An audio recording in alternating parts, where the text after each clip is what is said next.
Good evening, everybody, and welcome to this evening's update on Hurricane Lee.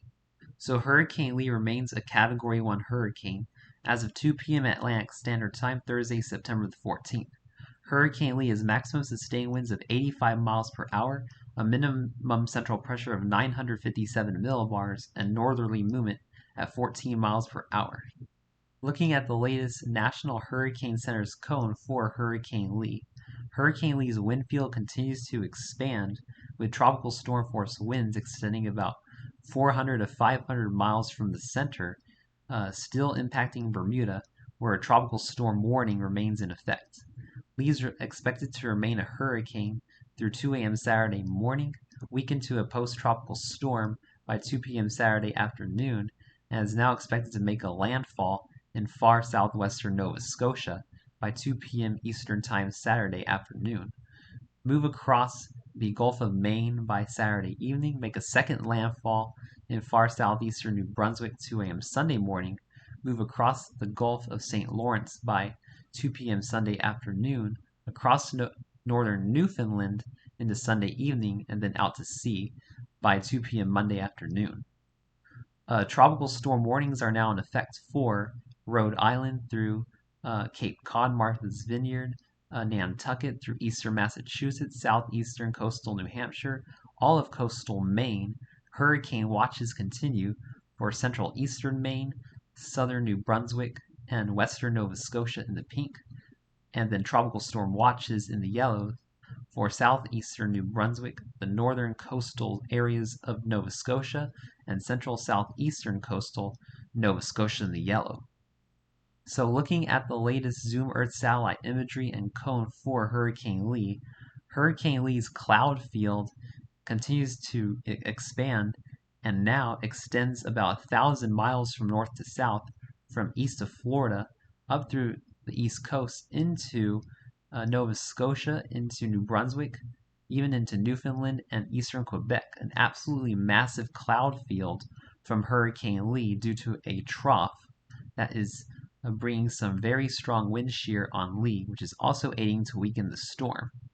So looking at the interactive cone for Hurricane Lee, Lee's now expected to make a northeasterly jog by Friday 1 a.m. Central Time, 85 mile per hour Category 1 hurricane moving to the north-northeast, and then going into Friday 1 p.m. Central Time, an 85 mile per hour Category 1 hurricane moving to the north-northeast.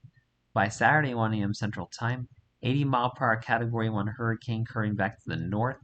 Saturday 1 p.m. Central Time, 70 mile per hour extratropical cyclone approaching landfall in western Nova Scotia, making a landfall Saturday afternoon, and then by Sunday 1 a.m. Central Time, 50 mile per hour extratropical cyclone just west of Moncton, New Brunswick, moving across the Gulf of St. Lawrence by Sunday 1 p.m. Central Time as a 45 mile per hour extratropical cyclone across far northern Newfoundland and then out to sea by Monday 1 p.m. Central Time as a 40 mile per hour extratropical cyclone.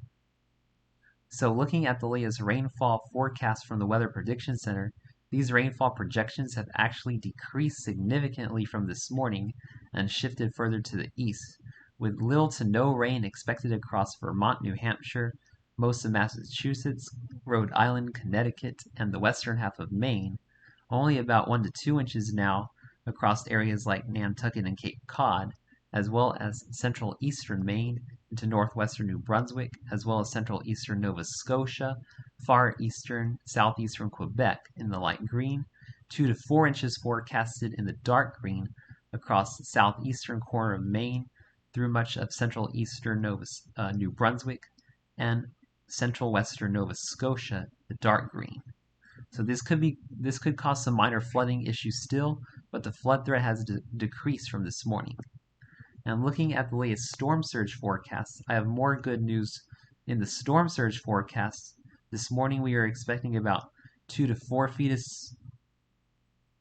storm surge in the Cape Cod, Nantucket, Martha's Vineyard, Boston Harbor area. This has dropped to 1 to 3 feet now, thankfully, with 1 to 3 feet still predicted across Connecticut, Rhode Island, 1 to 2 feet across southern Long Island, 1 to 3 feet across northern Long Island, and then 1 to 3 feet from Boston Harbor through coastal New Hampshire, through all of coastal Maine, through the U.S.-Canadian border. And looking at the latest projections for tropical storm force winds, timings, and probabilities, southeastern New England in the Cape Cod, Nantucket area, you can expect to see tropical storm force winds by Friday 2 p.m. Eastern Time, and then by Friday 8 p.m. Eastern Time across coastal New Hampshire. Moving into Nova Scotia, I would say around midnight Saturday morning, going to 8 a.m. Saturday morning, moving across most of Nova Scotia, southern New Brunswick, eastern Maine, into the Gulf of St. Lawrence by 8 p.m. Saturday, and then by 8 a.m. Sunday into western Newfoundland, and then out to sea by Sunday 8 p.m. And closing off the video, I'm going to be reading the key messages for Hurricane Lee. Tropical storm conditions, heavy rainfall, and high surf will continue to impact Bermuda through Friday morning, and a tropical storm warning is in effect for the island. Hurricane conditions and coastal flooding are possible in portions of eastern Maine, southern New Brunswick, and western Nova Scotia on Saturday, and a hurricane watch is in effect for that area. Tropical storm conditions and coastal flooding are expected to begin in southern New England on Friday afternoon and spread northward along the coast of New England through Saturday, where tropical storm warnings are now in effect. Heavy rainfall from Lee may produce localized urban and small stream flooding across eastern New England and into portions of New Brunswick and Nova Scotia from Friday night into Saturday night. So if you live across New England into New Brunswick, Nova Scotia, make sure you're preparing for widespread tropical storm to hurricane force wind gusts, some localized flooding, coastal flooding, and some minor storm surge along the coast. Thanks for watching this evening's update on Hurricane Lee. Please stay safe and have a wonderful evening, my friends.